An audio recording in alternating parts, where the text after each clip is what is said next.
Hey, this is Scotty from the Gifford Group, and today I just want to do a little quick video on our electricity cost calculator that I made. And here in Texas, we have deregulation. We can choose our electric provider, and because of that, it gets confusing on which is the best one to pick.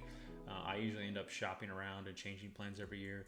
I did a video about powertochoose.org last year where you could actually shop those. So you just put in your zip code. I'll link the video up above. Now that I know how much these plans cost, it's always nice to see and be able to compare plans with other plans, maybe right at the same time when you're shopping. And also, always look at these free nights and weekends. Does that make sense to me? So I'll show you in the video how you can compare the free nights and weekends versus another plan and see which one is the best for you. So let's go check out the calculator. Okay, so here we are on the giffordgroup.net, and you can get to this calculator if you go under our calculator, scroll down to energy cost calculator. It's there for you. So kind of how I have it set up, and hopefully this makes sense, is you just kind of put in your total energy usage.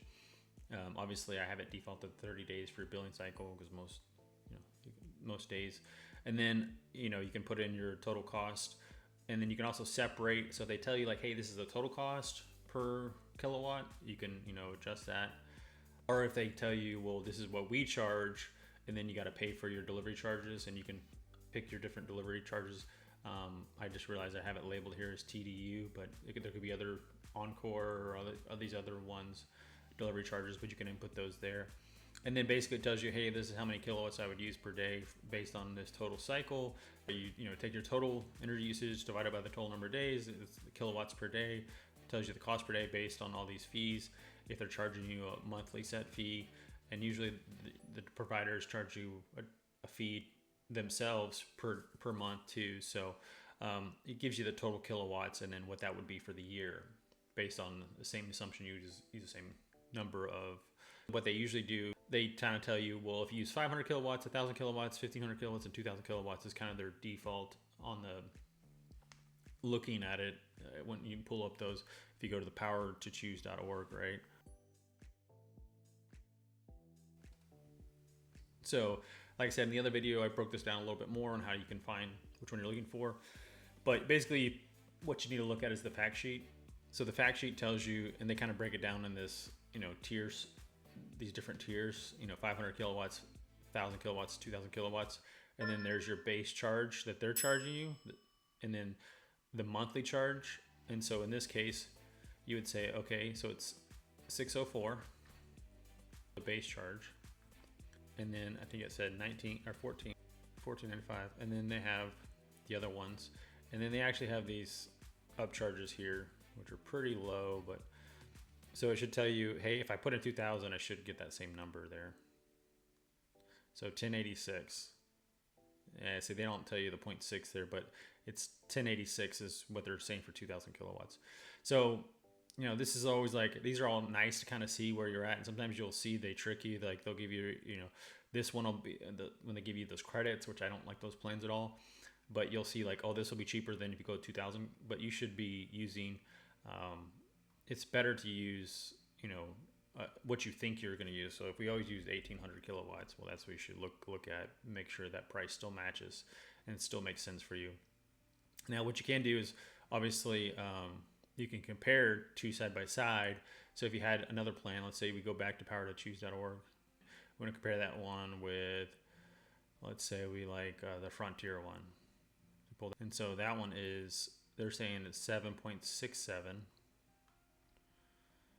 7.6. There is no monthly charge, looks like to me. And then we still have the same pass through of the monthly fee, which from above. And so this one, so it looks like plan A is a cheaper plan, which it makes sense on the powertochoose.org how it's set up. Like usually the cheapest one is up here, but you just got to be careful with, like, say if you actually use more than those. We're in 1,800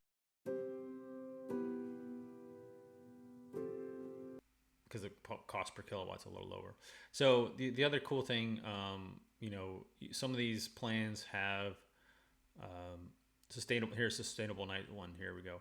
So these plans are assuming that you're going to use some of the electricity at night, and they're gonna give you either discounted electricity, and either they're gonna tell you, like in this one, they tell you the total energy charge through, which is the total one. This one also has like a bundle you got to pay for, and so let me see if I can find another one too that doesn't have here. Now here's one that's free nights too. Now I'm charging you at night, so daytime it's 11.3, and then the monthly charge here, and then this fee, and then so let's go back to, so let's compare the free nights and weekends plan with the regular one and see which one's better. And here's the other thing about night and weekends. So I might put this on the calculator as an FYI section, but like nights and weekends are technically less hours than, say, if you get like 7 free hours at night, and maybe when are you using the most electricity.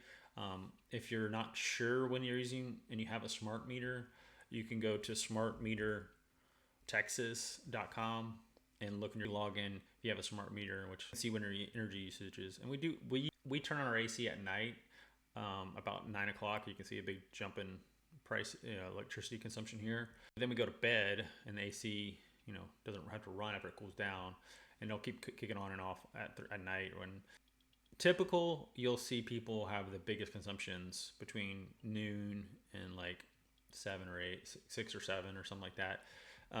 Just because they get home from work and their house is hot and they're turning the AC on or whatever, right? Or you're cooking and you get all the kids home and all the lights are on and everyone's playing video games and watching TV. So you're usually going to see a jump in the afternoons, the evenings, and that's when the power companies and the grids is the most stressed. And so that's when they want to, not give you free electricity. It's when it's most expensive for them to generate it, and there's the most demand on the grid. So usually they give you free overnights when the demand is kind of low. So it's always good to look at like the different plans and what makes sense for you. And you can see, assuming we use 35% of, which is probably a good guesstimate, that it's actually still cheaper to go with plan A. If we run our pool pump maybe at night, maybe that'll help, because right now I don't really run it at night at all. So maybe if I switch it from the day pump usage to night pump usage, that makes sense. And if you have an electric car, plugging the car in at night, you're going to probably have more drain too. Overall, I hope that you found this calculator to be helpful.